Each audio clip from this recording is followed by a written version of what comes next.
Moro! Se olisi Mikkari-Teri täällä. Tällä kertaa mä teen tämmöisen vähän erilaisemman videon, eli kirjaesittelyn. Kirjana oli tosiaan Satu Mattila-Laineen esikoisteos Parantola. Ja tää kertoo semmoista 15-vuotiaasta Elisasta, jolla on epilepsia. Ja se on kiinnostunut siis vintage-vaatteista ja muutenkin historiasta. Ja tämän kirjan seikkailu alkaa, kun tää Elisa menee semmoisen vanhan Parantola-rakennukseen tapaamaan sen parasta kaveria Siniä.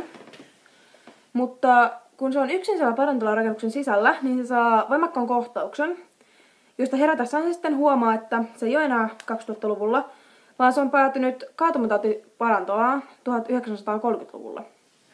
Ja se tapaa siellä semmoisen tytön nimeltä Anna, joka on siis elänyt siinä aikana.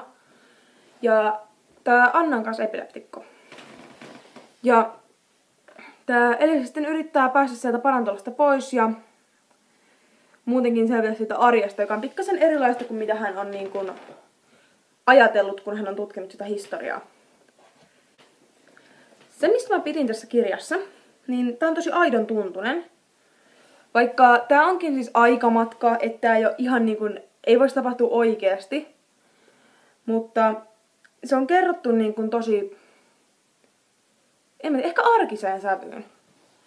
Että siinä on niin kuin se epilepsian tuomat ongelmat ja sitten se, kun Elisa on vähän katkera siitä, että se sairastaa se epilepsiaa.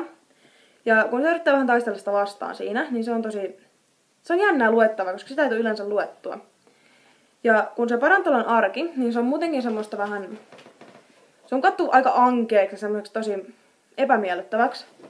Niin se on jännä ja tosi todentuntunen lukea. Siis mun mielestä tosi hauskaa lisämakua tähän kirjaan toi se, että kun se Elisa harrasti niitä vintage-vaatteita, ja se oli siis nimenomaan tätä aikakautta, mihin se joutui, niin se oli tutkinut ja harrastanut sitä.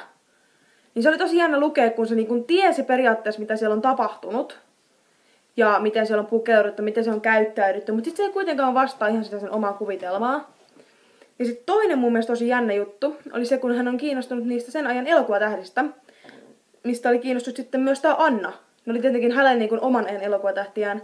Mutta ne oli siis kuitenkin molemmilla oli niin kuin samansuuntaiset ajatukset esimerkiksi niistä elokuvista.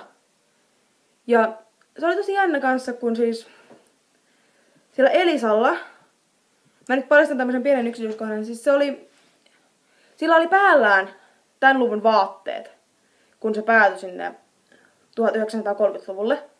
Ja ne oli hänen aikanaan, eli 2000-luvulla, ne oli tosi vanhanaikaiset ja oikein on vintage-vaatteet, mutta sitten kun hän päätyi sinne, niin ne olikin uusinta muotia ja niin kuin tosi hienot. Sitä oli tosi jännä lukea. Mutta ei pahalla tavalla.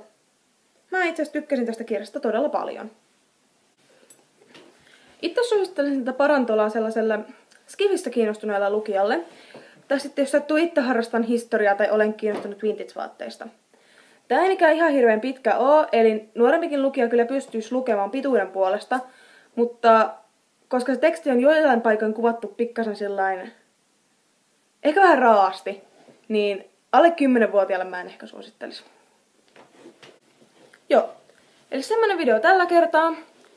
Jos joku sattuu tätä kattoo ja lukee ton kirjan, niin laittakaa kommentteihin mitä tykkäsitte. Se oli Mikkari täällä ja se olisi moro.